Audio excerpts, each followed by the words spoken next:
Salut à tous, bienvenue dans ce nouvel épisode de podcast. Nous sommes actuellement le 5 juillet 2022. Il fait 25 degrés dans la pièce où j'enregistre cela. Mais franchement, ça va, j'ai pas si chaud. Je suis torse nu là pour tout vous dire. Mais c'est pas trop le sujet. Je voulais juste donner un petit contexte temporel et météorologique. Voilà, je suis posé, prêt à enregistrer ce podcast et je suis content un peu du thème d'aujourd'hui. C'est un thème auquel je réfléchis depuis pas mal d'années et que, comment dire, j'ai eu le temps, je pense, de maturer jusqu'à un certain point parce que, évidemment, du bas plutôt, parce que je viens d'avoir 23 ans, de mes 23 ans, j'ai pas forcément eu le temps d'explorer toutes euh, les couches de ce thème, qui est le thème d'aujourd'hui, et c'est le thème du risque. Mais je pense avoir un peu fait le tour, un minimum le tour de la question. Et donc, comme j'ai dit, le thème, c'est le risque. Je ne sais pas exactement comment je vais appeler cet épisode, mais voilà, ce qu'il faut savoir, c'est que je vais parler du risque. Euh, je vais d'abord donner une définition du risque. Je vais expliquer les risques que moi je prends dans ma vie et à quel point c'est risqué ou non enfin les activités que je fais et à quel point elles sont risquées ou non. Et ensuite, je vais parler des risques que je souhaite prendre plus tard dans ma vie. Et au final, je vais faire une conclusion qui, je l'espère, va me permettre de créer un peu une piste de réflexion et un peu essayer de mieux comprendre ce que c'est que de vivre et de prendre des risques. Voilà un peu pour aujourd'hui. Je me réjouis, ça va être trop bien, ça va être trop bien. Du coup, c'est parti, je propose qu'on commence. Je sais pas à quel point ce podcast va durer.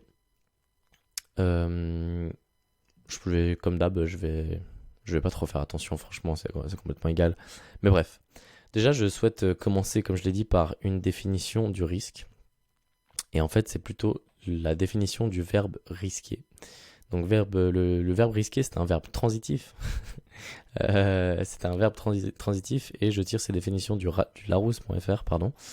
Et le Larousse nous dit dans la définition numéro 1 que c'est s'exposer à quelque chose.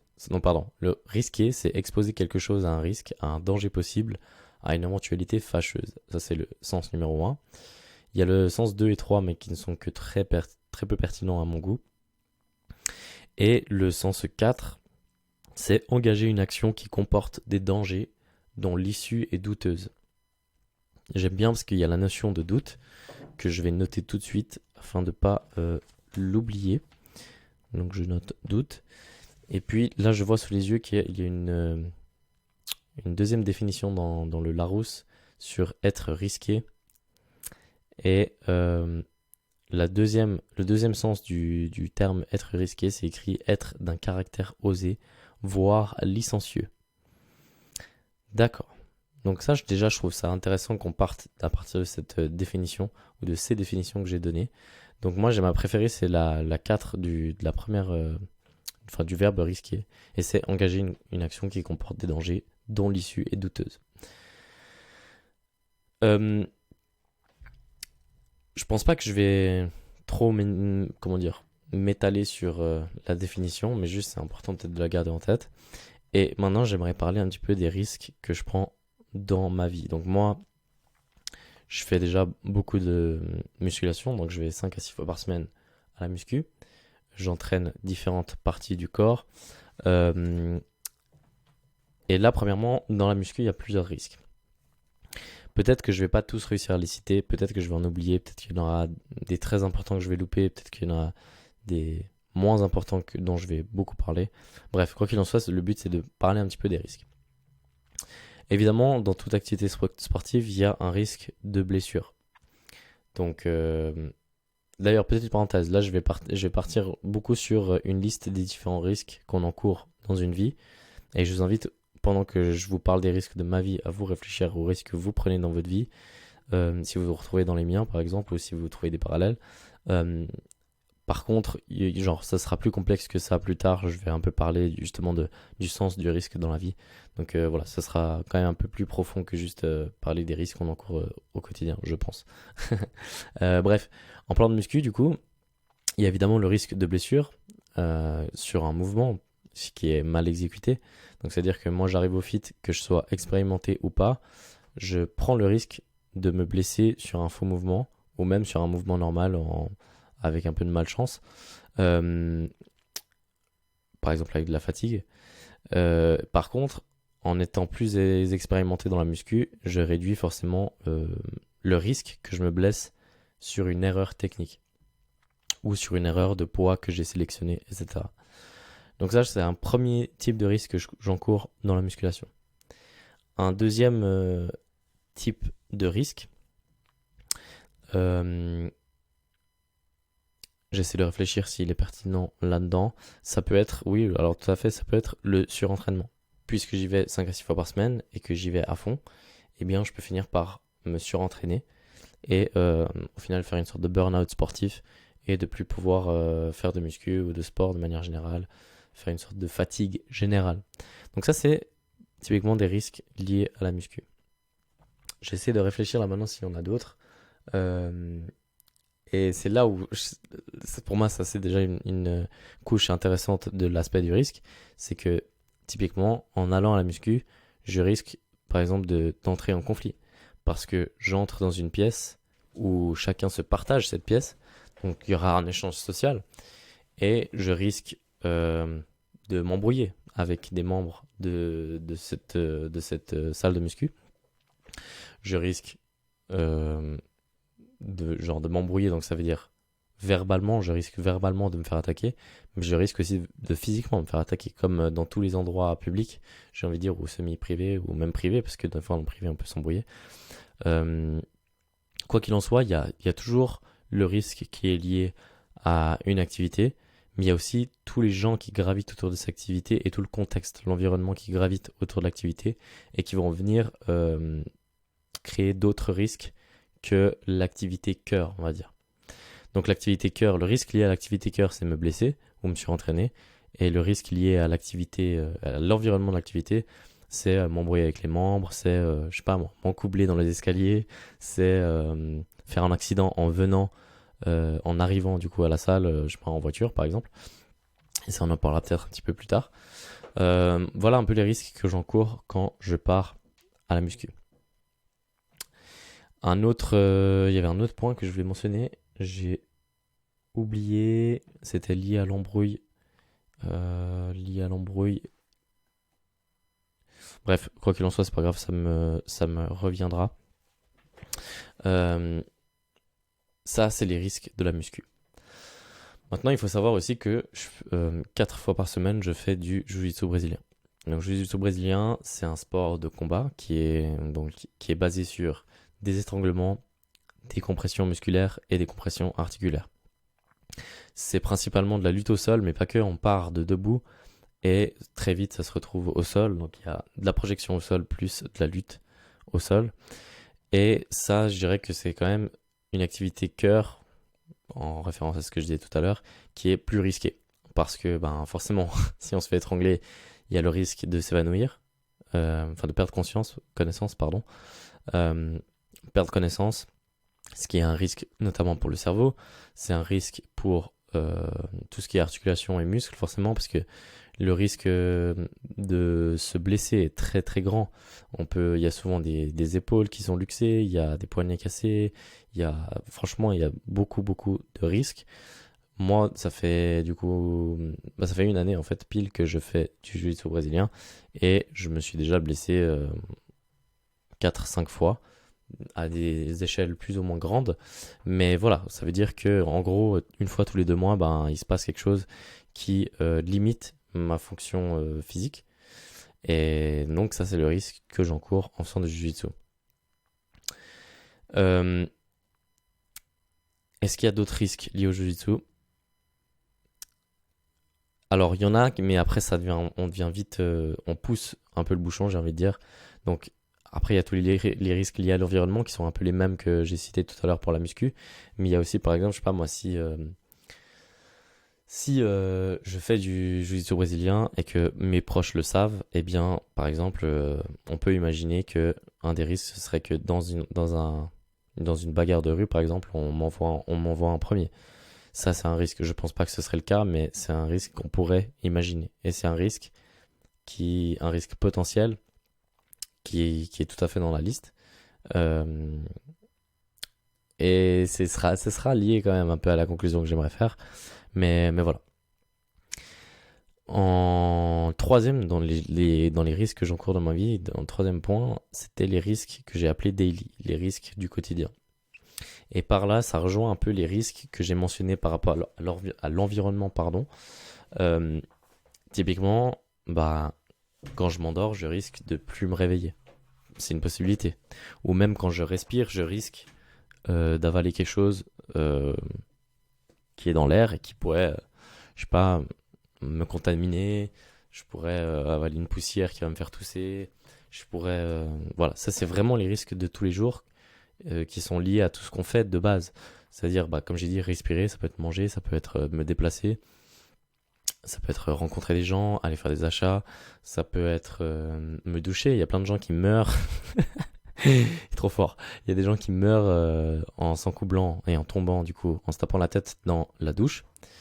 Voilà, il y a vraiment une pétée de risques quotidiens qu'on encourt tous les jours. Et je pense que le plus gros, c'est dans les transports, notamment en voiture et en bus. Déjà en voiture, on n'est jamais attaché. Un bus, ça va jamais très vite. Mais c'est souvent en ville qu'il y a les accidents. Il me semble statistiquement, il y a plus souvent d'accidents en ville que sur l'autoroute. Et je crois que d'abord il y a la campagne, ensuite la ville et ensuite l'autoroute. Enfin bref, quoi qu'il en soit, en bus on n'est pas attaché. Et en plus, statistiquement dans les voitures, il y a beaucoup d'accidents. Donc ça c'est un risque qu'on prend en prenant la voiture de manière générale. Et même si je décide d'aller à pied, eh bien quand je sors, je prends le risque de me faire écraser. D'ailleurs, bon, il faut qu'on en discute là, petite parenthèse. Les gens qui traversent la route et que ils traversent, ils ont vu que la voiture les a vus, donc la voiture ralentit, elle n'est pas arrêtée, hein, elle ralentit, ils marchent et ils ne regardent plus la voiture. Et ça j'ai jamais compris, parce que je me dis toujours, moi en tant que conducteur ou moi en tant que personne qui observe les gens qui traversent, je me dis, mais si la voiture n'a pas vu et que le piéton croit avoir été vu, mais en fait ce piéton se fait shooter s'il ne regarde plus la voiture. Alors que s'il maintient le eye contact tout le long, il peut, il peut accélérer ou reculer ou voilà, au moins essayer d'éviter la voiture. Bref, ça c'est vraiment un truc, je trouve que les piétons ont trop la confiance. Mais ça c'est un autre, un autre débat, quoique, parce que quand je traverse la route et que je ne regarde pas, je prends le risque que la voiture ne m'ait pas vu. Et c'est peut-être un point que je vais noter du coup, c'est les risques conscients et les risques inconscients. Je vais juste noter ça, risque conscient. Comme ça, j'oublie pas d'en parler. Peut-être que je vais pas en parler, mais je trouve ça intéressant. Risque conscient et inconscient. Donc ça, c'est les risques quotidiens que je trouve intéressants parce que, au final, on accepte tous le contrat daily qui est de vivre.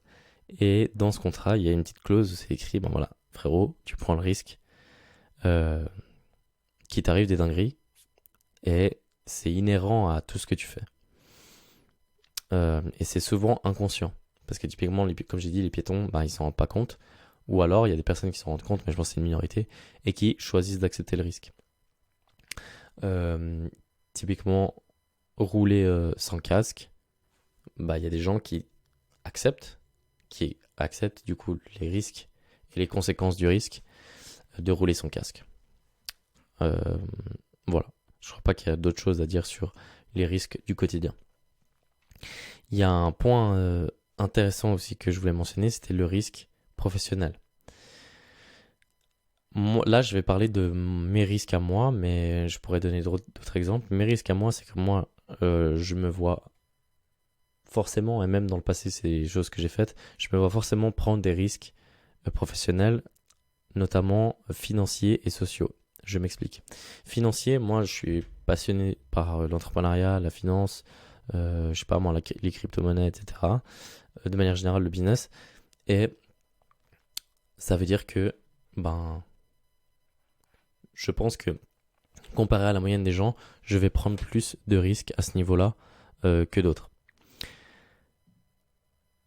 Ça, c'est le risque du coup financier, parce qu'un salarié, du coup, il ne prend pas forcément de risque financier, voire pas du tout. Et c'est bien ça, en fait, l'enjeu de l'entrepreneuriat du salariat, c'est le risque financier qui est lié à l'activité. Euh, et ça rejoint d'ailleurs la stabilité. Et je pense qu'en fait, l'opposé, et ça c'est intéressant, c'est une conclusion que je fais maintenant, l'opposé du risque, au final, c'est la stabilité et la sécurité. Je pense que stabilité et sécurité peuvent être utilisés comme un synonyme dans notre cas. Peut-être pas tout à fait, mais c'est le premier instinct que j'ai en réfléchissant là tout de suite. Mais un autre risque dont je voulais parler dans l'entrepreneuriat, c'est le risque social.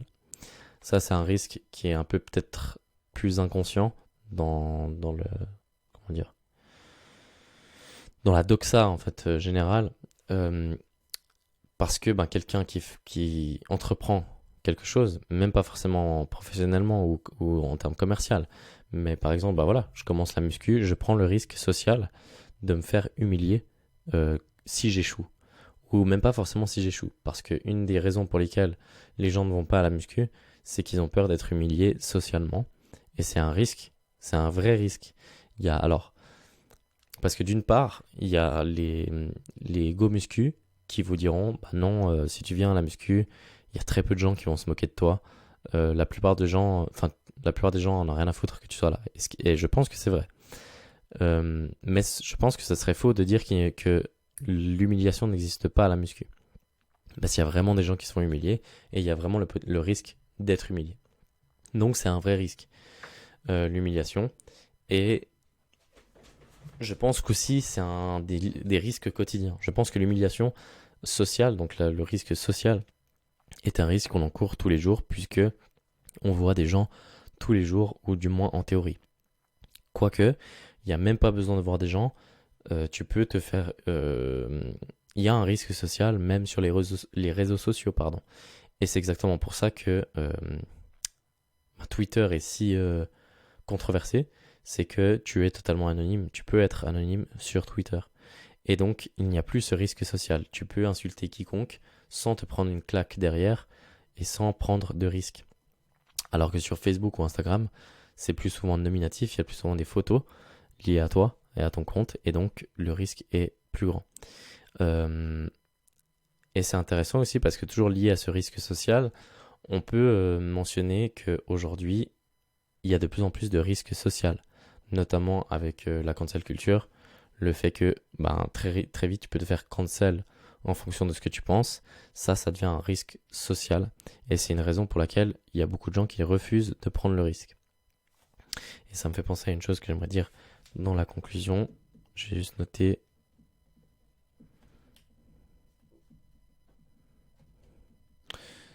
Voilà. Ok. Donc ça, c'est le quatrième risque. Donc le risque dans l'entrepreneuriat et dans l'aspect professionnel. Et un exemple que je voulais donner, c'était par exemple le pompier.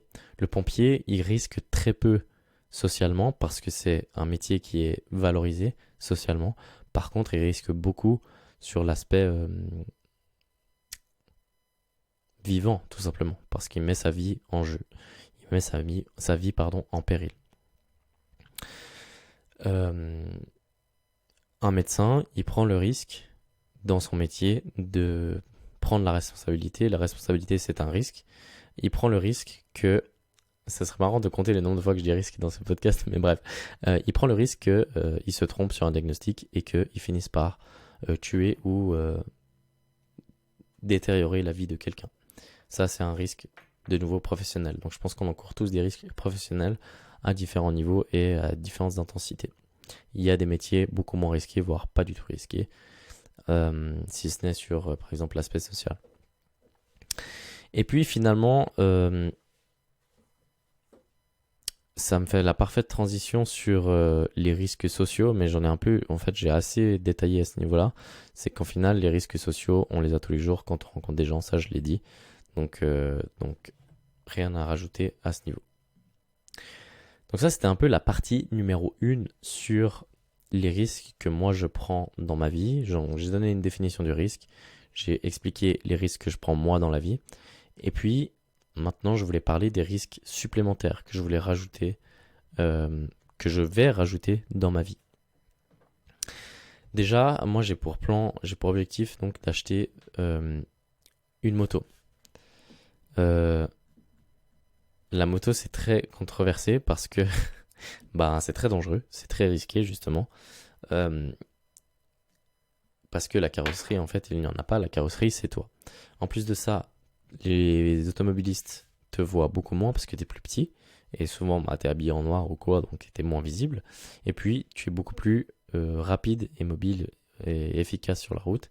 Ce qui fait que, bah, forcément, qu'un bus qui va lentement, il est plus visible qu'un un vélo électrique qui va jusqu'à 50, qui fait pas de bruit et qui se faufile un peu partout.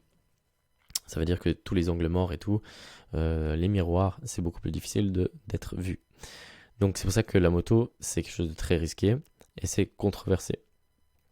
Parce que justement, le risque est très grand et dans l'imaginaire collectif ou dans l'avis collectif plutôt, le retour sur l'investissement du risque est trop bas. Et ça, je pense, c'est un point clé en fait de ce podcast. C'est quand tu prends un risque, est-ce que pour toi, il vaut la peine. Est-ce que pour toi, il vaut la peine? Est-ce que le retour que tu as quand tu prends ce risque, il vaut la peine de l'avoir pris?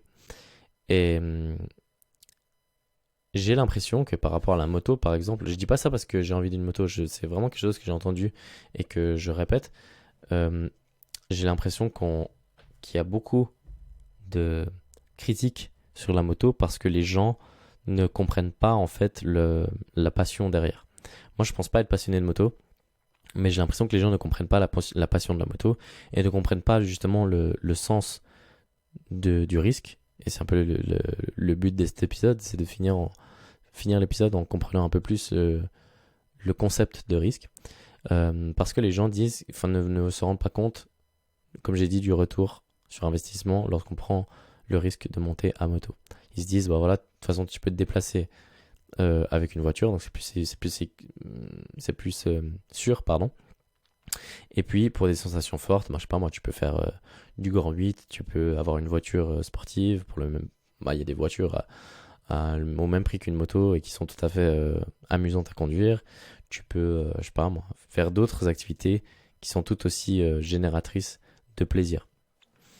Euh, et je traiterai ce point, je pense, dans la conclusion.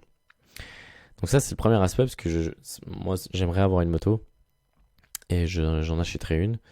Et pour l'instant, j'ai eu un petit peu des retours sur la notion de risque, mais je pense que j'en aurai beaucoup plus quand j'aurai la moto. Et c'est quelque chose sur lequel je me prépare. La deuxième chose, c'est la boxe. Parce que en commençant le jiu-jitsu brésilien, je me suis ouvert à tous les autres sports de combat et j'ai créé, j'allais dire une fascination. C'est le mot qui m'est venu instinctivement. Alors est-ce que je devrais utiliser le mot fascination? Mais je suis pas sûr. Mais j'ai eu en tout cas un intérêt grandissant pour les sports de combat et tous les sports de combat de manière générale, ce qui n'était pas le cas tout à l'heure. Enfin tout à l'heure, auparavant plutôt. Avant j'étais plutôt vraiment intéressé sur le jiu-jitsu et maintenant je m'écarte. Enfin pas je m'écarte, mais je me diversifie sur mes intérêts, sur mon intérêt pour les sports de combat, dont la boxe. Et la boxe c'est un sport tout aussi risqué, voire plus risqué que le jiu-jitsu, puisqu'il y a des coups, et les coups c'est très mauvais pour le cerveau. Mais du coup c'est un risque que je vais prendre. Après je pense pas forcément faire de sparring, mais sait-on jamais.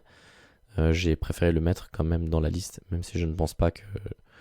Voilà, je pense que je vais plutôt m'entraîner légèrement et plutôt sur le sac. Une autre chose dans les risques que je vais prendre et que je souhaite prendre, c'est les activités extrêmes. Alors, j'ai un peu hésité à le mettre parce que c'est pas forcément quelque chose que je vais rechercher activement, mais c'est des risques que je vais prendre. Je sais pas moi, par exemple, sauter en parachute, c'est pas quelque chose qui me fait peur en soi. C'est pas le thème de ce podcast, tout simplement, c'est le risque. Mais c'est des choses que je pense faire un jour ou l'autre dans ma vie et c'est des risques que je vais prendre.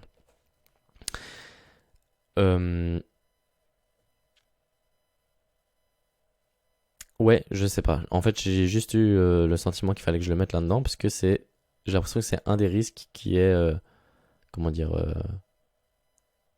en surlignage, si je peux utiliser l'expression, euh, dans ce que je vais faire dans ma vie. Et du coup, il y aurait du saut en parachute, il y aurait du parapente, il y aurait, par exemple, j'ai envie de... Mais ça, c'est une activité extrême.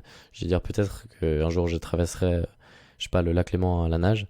Et tout ça, c'est des choses, des activités un peu extrêmes qui comportent plus de risques qu'une activité standard. Un autre exemple de risque que je prendrai dans ma vie, c'est d'acheter une maison ou d'acheter un appartement. Ça, c'est un risque du coup financier qui est un peu lié à ce que je disais tout à l'heure par rapport au commerce. Et ça me fait penser aussi qu'il y a aussi le risque d'avoir une relation, qu'elle soit amicale ou romantique, encore plus romantique, parce que j'ai l'impression qu'une relation romantique, c'est beaucoup plus profond et beaucoup plus... tu te dédies beaucoup plus à la personne qu'en amitié. Et donc, tu prends le risque d'être déçu, tu prends le risque d'être blessé, tu prends le risque d'être trompé. Tu prends beaucoup, beaucoup de risques en te mettant dans une relation romantique. Et je pense que c'est un risque que je prendrai, évidemment, parce que je ne vais pas me priver d'avoir une relation romantique. Et je pense que ce sera, du coup, un des risques que je vais prendre et que je suis d'accord de prendre. Donc, je fais de nouveau un petit... un petit... comment dire un point résumé. J'ai donné la définition du risque, j'ai donné les risques que je prends actuellement dans ma vie, j'ai donné les risques que je vais prendre dans ma vie. Et si je parle de tout ça, en fait, c'est pour créer un peu une sorte de conclusion autour du risque et de qu'est-ce que ça veut dire au final de prendre du risque et de vivre. En fait, je pense que ça s'est compris dans mon ton dans ce podcast. Pour moi, le risque est une chose totalement inhérente à la vie. Si tu veux vivre, tu prends le risque qui vient avec. Et c'est hyper intéressant parce que ça a plein de couches à analyser, notamment par exemple quand tu es parent avec des enfants. Et je pense que éduquer son enfant, ça passe notamment par l'exposer au risque. Tu ne peux pas protéger, que ce soit tes enfants ou tes proches, du risque qui est inhérent à la vie et aux activités qu'ils veulent entreprendre. Pour moi, ton rôle de parent, il est important dans le sens où tu dois aider ton enfant à comprendre le risque et à comprendre les causes et les conséquences des choses. Mais tu ne peux pas prendre les décisions sur les risques pour ton enfant.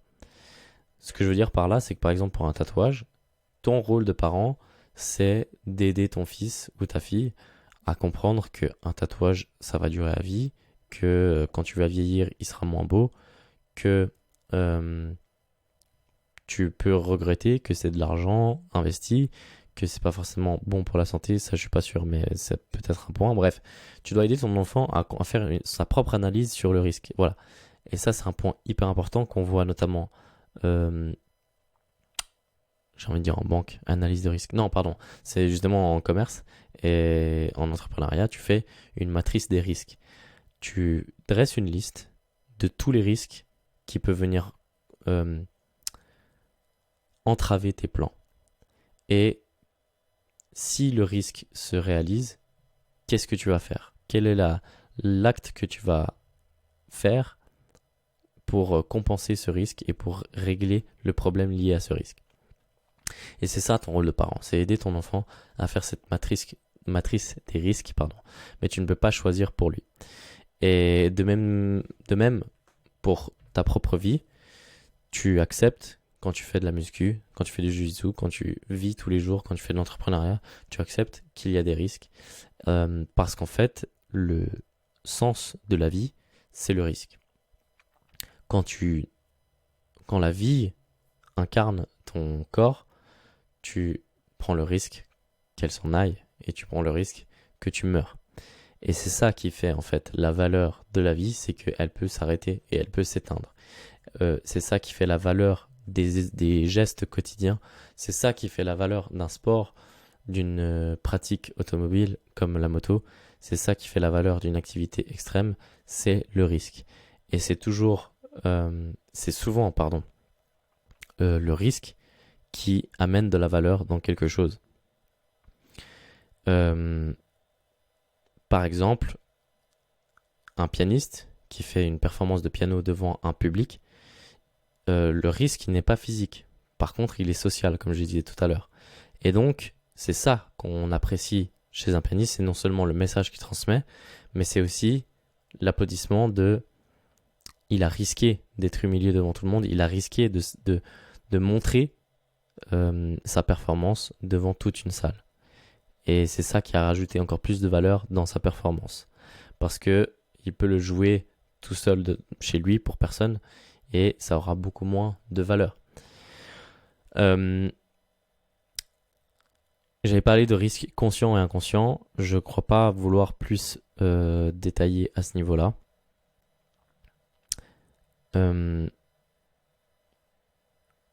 Par rapport toujours à la valeur du risque, quand on parle notamment j'ai parlé des pompiers, mais ça peut être aussi les militaires, les policiers, les médecins d'ailleurs dans le corps, j'allais dire hospitalier. Et bien en fait, si ces métiers sont des métiers à grosse valeur sociale, c'est parce qu'il y a beaucoup de risques derrière. Et c'est pareil pour, par exemple, les entrepreneurs. Si tu regardes Elon Musk, il est très apprécié, non, déjà parce que il est marrant, il a un caractère assez spécial, mais c'est aussi parce que il a pris beaucoup de risques. Et j'ai l'impression qu'il est encore plus apprécié dans la communauté de l'entrepreneuriat parce que c'est quelqu'un qui prend des risques et les gens aiment le risque parce que le risque, comme j'ai dit, c'est une métrique qui mesure l'intensité d'une vie. Et je termine du coup là-dessus par rapport à la moto. Je pense que quiconque a une envie de faire une activité risquée se doit d'aller chercher cette activité et se doit de l'exercer. Il y a beaucoup de gens qui ne comprendront pas le risque que tu prends pour ton activité et ils vont même critiquer le fait que cette activité fasse partie de ta vie parce que pour eux, le risque n'en vaut pas la peine. Sauf que en fait, ça rejoint à ce que je disais tout à l'heure, c'est toujours toi-même qui évalue le risque et la récompense. C'est toujours toi-même qui fais ta matrice des risques et c'est toujours toi-même qui sais à quel point tu peux accepter ou pas la conséquence d'un risque qui se réalise. Et ce que je veux dire par là, c'est que souvent, c'est souvent des hommes qui font de la moto et qui adorent la moto dans leur jeunesse, etc. Et quand leur premier enfant naît, eh bien, ils arrêtent de partir en moto. Parce que le risque n'en vaut plus la peine. Je soupçonne que parfois il y a beaucoup il y a beaucoup leurs femmes qui sont derrière cette prise de décision. Mais en fait, c'est souvent que la personne ou la famille se dit maintenant qu'on a un enfant et qui a besoin de 2 parents, le risque que j'encours à moto n'en vaut plus la peine. Et au final, c'est ça l'art de mener sa vie, selon moi, c'est de toujours évaluer les risques du quotidien, les risques conscients. Et je pense même qu'on peut améliorer encore plus sa vie en étant conscient justement des risques inconscients. Comme j'ai mentionné par exemple le fait de traverser la route et des risques inconscients qu'on encourt. Voilà un peu ce que je voulais dire par rapport aux risques. Je pense que c'est le mot de la fin. J'ai beaucoup aimé l'aspect de valeur. Je pense que, comme j'ai dit, la valeur d'une vie se mesure... Le risque est apprécié parce que c'est ça qui définit la valeur de quelque chose. Et comme j'ai dit, c'est pas forcément un risque physique, ça peut être un risque social, financier, etc. Et voilà un peu ce que je voulais dire. Je pense que c'est tout. Voilà. J'espère que cet épisode a été un minimum intéressant et qui vous a permis de réfléchir à la notion de risque, à la notion du sens un peu de la vie et du risque. Et quoi qu'il en soit, je vous remercie d'avoir écouté. Et puis du coup, je vous dis à bientôt pour un prochain épisode plein de réflexions et plein de risques.